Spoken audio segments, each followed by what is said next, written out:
Hello friends. आज हम start करने जा रहे हैं हमारा पहला वीडियो जिसमें हम बेसिक स्ट्रक्चर देखेंगे HTML5 का। ठीक है, तो उससे पहले हम देख लेते हैं कि हम कोड करने के लिए क्या इस्तेमाल करेंगे। हमें कुछ ना कुछ तो इस्तेमाल करना ही पड़ेगा, मतलब VID बोलते हैं उसको, जिस पे हम ये कोड करते हैं। ठीक है, तो हम करेंगे विजुअल स्टूडियो कोड। तो हमें चले जाना है कोई भी ब्राउज़र पे, उसमें विजुअल स्टूडियो कोड डाउनलोड डाल देना है। ठीक है, उसके बाद हम पहले लिंक पे क्लिक कर देंगे और यहाँ पे क्लिक होते ही विंडोज़ या फिर आपका जो भी सिस्टम है उसके हिसाब से आप इसे डाउनलोड कर लीजिए। तो डाउनलोड होते ही आप इंस्टॉल कर सकते हैं उसे। उसके बाद हमें क्या करना है, एक फोल्डर में जाना है। उस पर आप जैसे ही राइट क्लिक करेंगे तो यहाँ पे शो मोर ऑप्शन आता है, वहाँ पे क्लिक करना है। यहाँ पे देखिए ओपन विथ कोड कर देना है उस फोल्डर को। ठीक है, ऐसे फोल्डर खुल जाएगा। ठीक है, तो उसके बाद क्या करना है, न्यू फाइल क्रिएट करनी है। हम index dot H T M L, load होने में टाइम ले रहा है ये। ठीक है, index dot H T M L type कर देना है। ठीक है, ये आपकी फाइल बन जाएगी। हर HTML की फाइल को हमें डॉट HTML लास्ट में लगाना ही है, तभी वो HTML मानी जाएगी। ठीक है, तो इतना हो गया। अभी हम पहले देख लेते हैं बेसिक स्ट्रक्चर जो स्लाइड में है, बाद में हम उसे विजुअल स्टूडियो कोड पे भी टाइप करके देखेंगे। वैसे बहुत सारे अलग अलग IDE है, जैसे एटम एक है। उसके बाद आप नोटपैड पे भी कर सकते हैं, नोटपैड प्लस प्लस भी है, नोटपैड प्लस है। ठीक है, उस पे भी कर सकते हैं, पर हम करेंगे विजुअल स्टूडियो कोड पे क्योंकि इसमें इजी हो जाता है बहुत सारा कोड लिखना। ठीक है, तो अभी हम स्टार्ट करते हैं। ये देखिए बेसिक स्ट्रक्चर क्या होता है HTML का। उसमें सबसे पहले हमें लिखना पड़ता है, सॉरी, डॉक्यूमेंट डॉक टाइप। क्या टाइप का डॉक्यूमेंट है, PHP है, मतलब ये PHP में लिखना नहीं पड़ता हमें। यहाँ पे जो HTML का कोड है उसके लिए हमें बताना पड़ता है कि HTML, ये देखिए यहाँ पे हम बता रहे हैं कि ये वाली जो फाइल है वो HTML की है। ठीक है, तो ब्राउजर्स को वगैरह रिकॉग्नाइज करने के लिए अच्छा रहता है। उसके बाद से हमारा चालू होता है स्ट्रक्चर HTML, और इसे हमें क्लोज करना पड़ता है। क्लोज इन द सेंस, ये देखिए यहाँ पे फॉरवर्ड स्लैश लगी हुई है, HTML की टैग है पहले, उसके बाद फॉरवर्ड स्लैश है। ठीक है, तो इसको बोलते हैं क्लोजिंग टैग। तो क्या हो बोलना चाहते हैं हम कि हमारा एक पेज सिलेक्ट कर लो HTML, यहाँ से इतना। ठीक है, इसके बीच में आएगा कंटेंट, बाकी हेडर। ठीक है, हेड लिखना है हमें, हेड। यहाँ पे टाइटल वगैरह आता है, टाइटल क्या करता है, क्यों होता है। यहाँ पे हम सारी स्क्रिप्ट, जावा स्क्रिप्ट है वैसे तो यहाँ पे भी लिखी जाती है और बॉडी के लास्ट में भी लिखी जाती है, और CSS वगैरह सारी चीजें हेड में लिखी जाती है। ठीक है, तो ये देख लेंगे हम किस तरीके से लिखते हैं। आप बस समझिए कि जैसे HTML आया, उसके बाद इसमें का सब कंटेंट समझ लीजिए कि हेड है। ठीक है, उसके बाद में जो ये चीजें है ना, हमें मेन इस पे नहीं दिखती। मेन जो हम देखते हैं कंटेंट उसमें नहीं दिखती, और ये जो बॉडी की सारी चीजें है ना, वो मेन चीजें हैं जो हमें डायरेक्टली दिखाई पड़ती है। ठीक है, जब हम ब्राउजर में ओपन करते हैं। और ये जो है ये SEO के पॉइंट ऑफ व्यू से यूज करते हैं ज्यादातर, ताकि वेबसाइट किस चीज की है वो पता चल सके और अच्छे तरीके से रैंक हो। ठीक है, इसमें सारी फाइल्स रहती है, वो तो मैंने बता ही दिया है। उसके बाद चलते हैं बॉडी टैग में। ठीक है, ये बॉडी को भी क्लोज करना पड़ता है। देखिए यहाँ पे मैंने क्लोज किया है, हेड को भी क्लोज करना है, ताकि ये ऐसा ना हो कि ये जितना स्पेस ले रहा है यहाँ से, अगर हमने ये क्लोज नहीं किया तो ये बॉडी जो डालेंगे हम वो हेड के अंदर ही आ जाएगा। और अगर HTML को क्लोज नहीं किया हमने तो ये क्या हो जाएगा, ये इतना ही एरिया सिलेक्ट नहीं करेगा, ये पूरा का पूरा ही सिलेक्ट कर लेगा। यहाँ पे क्लोजिंग ही नहीं है तो ब्राउजर को समझ में नहीं आएगा कि कहाँ तक के लेना है, क्या है। ठीक है, इसलिए हमें क्लोज करना है। अगर हमने हेड को ओपन करके छोड़ दिया, ये क्लोजिंग टैग नहीं लगाया, तो बॉडी हेड के अंदर में आ जाएगा और कुछ भी नहीं दिखेगा हमें, ठीक है। ये हम ट्राई करके देखेंगे आगे चल के। बाकी H1 टैग है, P टैग है, ये हम आगे चल के देखने ही वाले हैं। बॉडी के अंदर H1 मतलब अलग अलग टैग्स रहते हैं, H1 H2 H3, ये हेडिंग दिखाते हैं। हमें बड़ा हेडिंग चाहिए या छोटा, उस हिसाब से ये H1 होता है। और उसके बाद पैराग्राफ, मतलब हमें बड़ा सा कोई लाइन लिखनी है, जैसे कि आपने किताबों में देखा ही होगा कि अलग अलग पैराग्राफ्स रहते हैं, तो वो हम पैराग्राफ टैग में लिख सकते हैं, ठीक है।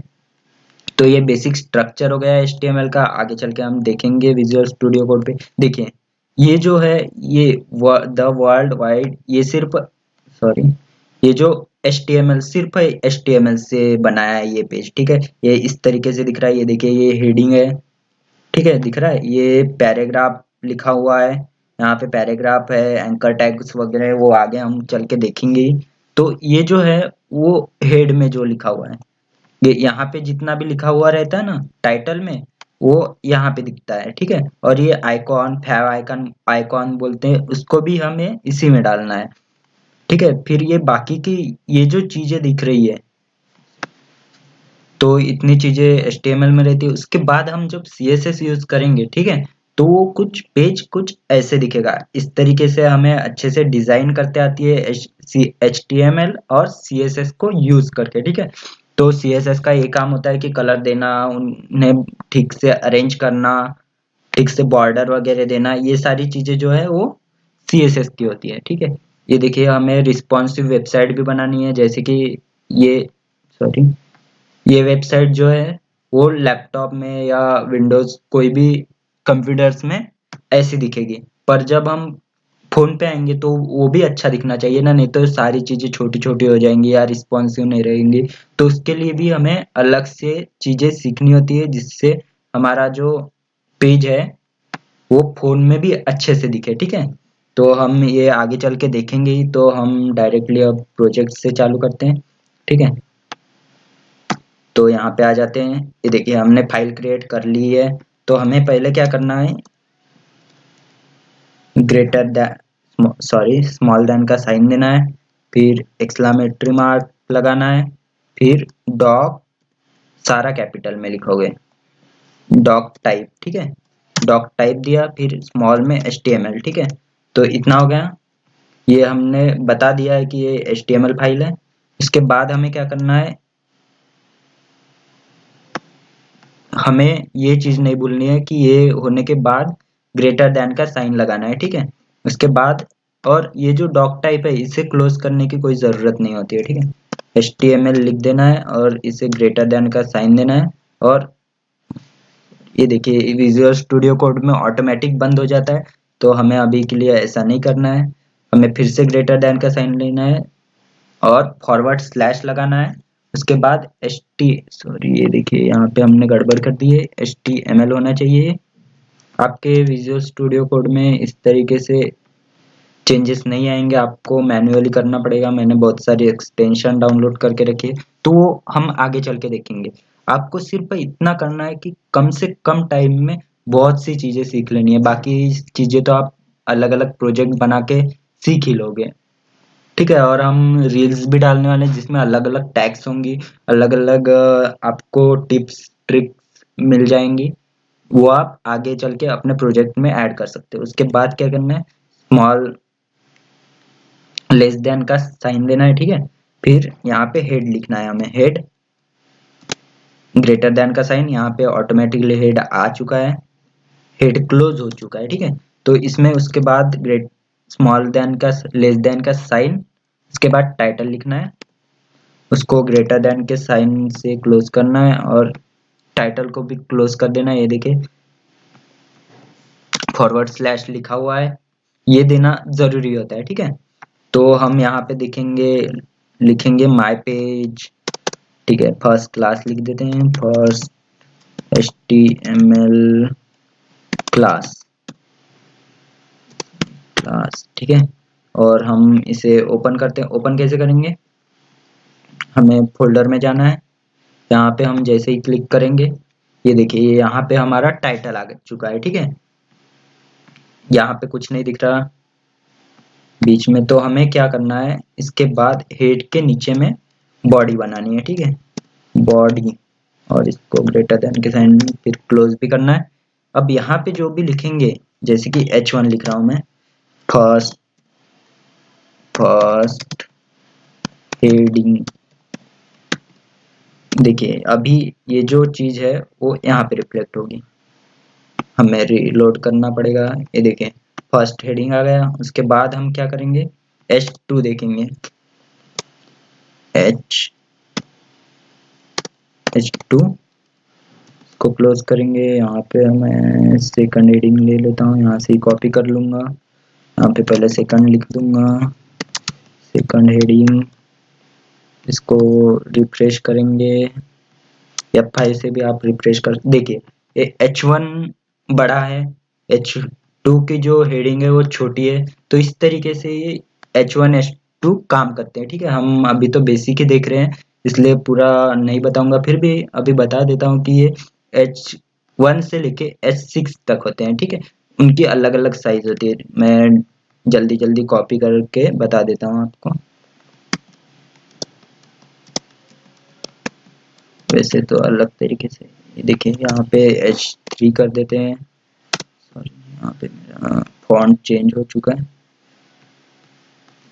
तो यहाँ पे H3 कर देते हैं, यहाँ पे H4 कर देते हैं, यहाँ पे H5, यहाँ पे H6।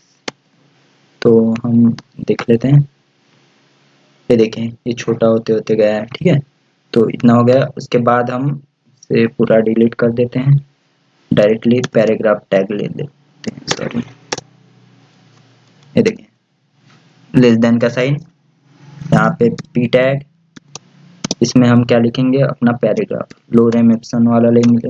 आपको सिंपली लोरेम लिखना है, उसके बाद जितने वर्ड्स लिखने हैं उतने आप टाइप कर दिए, 40 वर्ड्स लिखने हैं, टाइप कर दिए। उसके बाद एंटर दबाइए, ऑटोमेटिकली टेक्स्ट जनरेट हो जाएगा। आपको कुछ भी करने की जरूरत नहीं है, ये सिर्फ टेस्टिंग के लिए लोरेम एप्सन वाला कोड होता है, इसका कोई भी मीनिंग नहीं होता है। ठीक है, हम चेक कर लेते हैं। ये देखिए ये लॉन्ग वाला, हम ऐसे हेडिंग में भी लिख सकते हैं पर वो रिकॉग्नाइज नहीं होता, जब हम एसईओ करते हैं उस टाइम रिकॉग्नाइज नहीं होता, इसलिए हमें ये पी टैग में ही लेना है। ठीक है, ऐसी ही बहुत सी अलग अलग टैग्स होती है। हम अभी क्या करके देखेंगे, H1 को क्लोज नहीं करेंगे। देखिए मैं H1 को क्लोज नहीं कर रहा हूँ और सेव कर रहा हूँ, क्या होता है देख लेते हैं। ये देखिए ये सारा H1 का ही कंटेंट समझ रहा है हमारा ब्राउजर, इसलिए H1 को क्लोज करना ही पड़ता है। हम अंडू कर दिया, क्लोज कर दिए। उसके बाद अगर हम टाइटल को क्लोज नहीं करेंगे तो क्या होता है देखते हैं। ठीक है, ये देखिए सारी चीजें इसमें आ चुकी है, टाइटल वाले इसमें, और हम हेड को क्लोज नहीं करेंगे। ठीक है, हम HTML को ही क्लोज नहीं करते हैं, देखते हैं क्या हो रहा है। ये देखिए ये अच्छे से आ रहा है सब कुछ, पर अभी तक ब्राउजर को समझ में नहीं आया है कि ये क्लोज कहाँ पे होगा। ठीक है, तो ये अच्छी प्रैक्टिस नहीं होती है। वैसे तो ब्राउजर ने ऑटोमेटिकली ही अपना क्लोजिंग ले लिया है, पर फिर भी हमें ध्यान रखना होता है, क्योंकि हम जब रिएक्ट जेएस के फ्रेमवर्क वगैरह सीख, मतलब जावास्क्रिप्ट के फ्रेमवर्क सीखेंगे, रिएक्ट जेएस वगैरह, उसमें ये बहुत इंपॉर्टेंट होता है। ठीक है, तो हम जैसे कि वैसे क्लोज कर देंगे। और अगर हम बॉडी बॉडी ठीक है, बॉडी को भी हम क्लोज नहीं करते, ओपन ही रहने देते हैं, तो देख लेते हैं क्या होगा।